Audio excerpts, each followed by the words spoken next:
Principles of accounting. ठीक है, lecture number 4। Definition number बेटा हमने स्टार्ट करनी थी 31 से। 31 आपके पास इम्पॉर्टेंट नहीं है, इस वजह से आप इसको स्किप कर दोगे। 32 भी आपने स्किप करनी है। डेफिनेशन नंबर है 33, डेट इज ओवर सब्सक्रिप्शन।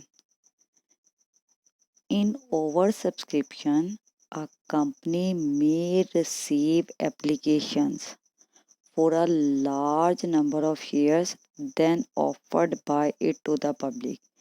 कि बेटा ओवर सब्सक्रिप्शन में क्या होता है कि कंपनी क्या करती है, जितने शेयर्स ऑफर करती है उससे ज़्यादा नंबर ऑफ शेयर्स के लिए एप्लीकेशंस उसे मसूल होती हैं। Date is called over subscription. ठीक है, कि आपके पास जो नंबर ऑफ एप्लीकेशंस आती हैं वो उन शेयर्स की तादाद से, नंबर ऑफ शेयर्स से ज़्यादा होती हैं जितने शेयर्स आपने ऑफ़र की हैं जनरल पब्लिक को। जैसे फॉर एग्जांपल मैं कहती हूँ, आपने एक कंपनी है, एबीसी कंपनी है। ठीक है, एबीसी कंपनी ने 4000 शेयर्स जो हैं वो ऑफ़र की हैं जनरल पब्लिक को फॉर सब्सक्रिप्शन। और इन केस अगर आपके पास जो एप्लीकेशन आती हैं कंपनी के पास वो आ जाती हैं 5000 शेयर्स के लिए। ठीक है, तो that situation is called over subscription. ठीक है, कि जिसमें आपके पास मोर एप्लीकेशंस होती हैं as compare to the number of shares offered by it to the public. Opposite situation है बेटे आपके पास अंडर सब्सक्रिप्शन। अंडर सब्सक्रिप्शन क्या होता है बेटा, कि आपके पास अ कंपनी में not receive applications for all the shares offered by it to the public. कि अंडर सब्सक्रिप्शन में एक कंपनी जो होती है वो जितने शेयर्स ऑफर करती है उन तमाम शेयर्स के अगेंस्ट है वो एप्लीकेशंस रिसीव नहीं होती। इन अदर वर्ड्स, ठीक है, applications receive by a company, ठीक है, आर लेसर देन, ठीक है, आर लेसर आपके पास आ जाती हैं, कम एप्लीकेशंस आ जाती हैं, lesser than the shares, number of shares offered by the company to the public. ठीक है, कि उस नंबर ऑफ शेयर से जो कि कंपनी जो है वो पब्लिक को ऑफर करती है। थर्ड आपके पास बेटा नेक्स्ट डेफिनेशन आपके पास आ जाती है डिबेंचर। क्या होता है बेटा, आपके पास कंपनी के पास फाइनेंस के दो ही सोर्सेज होते हैं। एक आपके पास आ जाता है इक्विटी, ठीक है, और सेकंड सोर्स जो आपके पास ऑफ गेटिंग फाइनेंस है वो आपके पास क्या है, डिबेंचर है। ठीक है, आपके पास डेट आ जाता है। अब इक्विटी का जो मेजर सोर्स है बेटा वो आपके पास आ जाता है शेयर्स। कि कंपनी क्या करती है, शेयर्स इशू करती है और वहाँ से आपके पास कंपनी के पास कैपिटल रेज हो जाता है। सेकंड जो आपके पास सोर्स आता है कंपनी का वो आपके पास डेट है, और डेट का जो मेजर सोर्स होता है डेट इज़ डिबेंचर। तो डिबेंचर क्या है कि अ डिबेंचर इज़ अ डॉक्यूमेंट। कि डिबेंचर क्या है, एक दस्तावेज है, एविडेंसिंग, जो कि किसको जाहिर करती है, किस बात का सबूत होती है, इनडेटेडनेस ऑफ द कंपनी। इनडेटेडनेस कहते हैं मकरूजियत। ठीक है, जो कंपनी की मकरूजियत को, वाजबात को जाहिर करता है। It is issued for long term borrowing. के डिबेंचर जो है वो ज़्यादातर कब इशू किया जाता है, जब कंपनी लंबे अरसे के लिए कर्जा लेती है तो उसके बदले में as a security, as a collateral जो है वो जो डॉक्यूमेंट इशू करती है डेट इज़ कॉल्ड डिबेंचर। और डिबेंचर जो है वो एक ऐसा डॉक्यूमेंट होता है जो कि किस बात को रिप्रेजेंट करता है, कंपनी की इनडेटेडनेस को जाहिर करता है। ठीक है, मकरूजियत को जाहिर करता है कि कंपनी ने इतनी अमाउंट का जो है वो लोन लिया हुआ है। ठीक है, और लोन भी किस लोन को इंडिकेट करता है, शॉर्ट टर्म लोन नहीं है बल्कि ये लॉन्ग टर्म लोन्स के लिए यूज़ किया जाता है। अब डिबेंचर्स की बच्चे आपके पास काफ़ी सारी काइंड्स आ जाती हैं। ठीक है, फर्स्ट आपके पास आ जाती हैं रिडीमेबल डिबेंचर्स।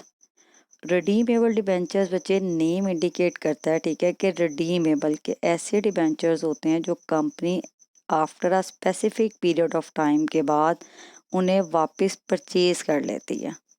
उन्हें आप नाम देते हो किसका, रिडीमेबल डिबेंचर्स का। ठीक है, those debenture which can be redeemed by a company after a specific period of time.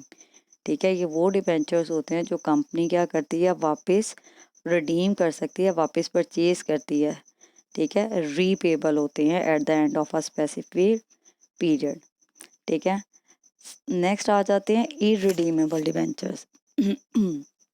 Irredeemable debentures क्या होते हैं बेटा? रिडीमेबल डिबेंचर्स के ऑपोजिट है, ठीक है। Those debentures which are never repayable, कि वो डिबेंचर्स होते हैं जो नाकाबिले वापसी होते हैं during the existence of the company, company की जितनी देर तक भी उसका वजूद रहता है, ठीक है। These are generally issued by the railway and such other companies, और ये ज़्यादातर कौन सी कंपनीज इशू करती हैं? रेलवे और इस तरह के जो भी ऑर्गेनाइजेशंस होती हैं, ठीक है, सिमिलर जस्ट लाइक रेलवे, ठीक है, वो इररिडीमेबल डिबेंचर्स इशू करती हैं। नेक्स्ट आ जाते हैं बेटा सिंपल और नेकेड डिबेंचर्स।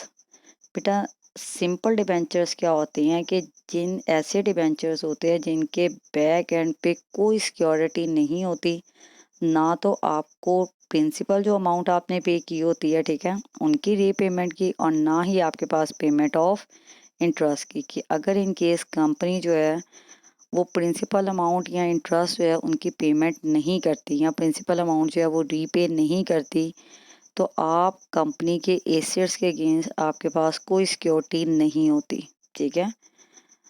तो उन्हें आप नाम देते हो किसका? सिंपल डिबेंचर्स का, कि those debentures which carry no securities, वो डिबेंचर्स होते हैं जिनके अगेंस्ट जो है वो कोई सिक्योरिटी नहीं होती as to the payment of interest, किस चीज़ की? इंटरेस्ट की पेमेंट की, और रीपेमेंट ऑफ प्रिंसिपल अमाउंट, यहाँ जो आपकी एक्चुअल अमाउंट होती है जो आपने एज अ लोन दी होती है कंपनी को, उसकी भी वापसी की। नेक्स्ट आपके पास है बेटा, आपके पास रजिस्टर्ड डिबेंचर्स। रजिस्टर्ड डिबेंचर्स क्या होते हैं? Those debentures which are registered in the books of the company, ठीक है, in the name of the holder, के वो डिबेंचर्स होते हैं बेटा जो कंपनी की बुक ऑफ अकाउंट्स के अंदर बाकायदा रजिस्टर्ड होते हैं उस शख्स के नाम पर जिसके पास वो डिबेंचर्स होते हैं, ठीक है। And transfer of these must be registered in the books of the company, ठीक है। और अगर ये डिबेंचर्स आप किसी और को मुंतकिल करते हो तो आप मेयर डिलीवरी, ठीक है, सिर्फ डिलीवर करने से ये ट्रांसफ़र नहीं होते, बल्कि कंपनी की बुक्स के अंदर बाकायदा इसकी आपके पास जो रजिस्ट्रेशन होती है या ऑनरशिप होती है वो चेंज करवानी पड़ती है, ठीक है। इसीलिए आप इनको नाम देते हो रजिस्टर्ड डिबेंचर्स, क्योंकि ये कंपनी के बुक्स ऑफ अकाउंट्स में होल्डर के नाम से बाकायदा रजिस्टर्ड किए जाते हैं।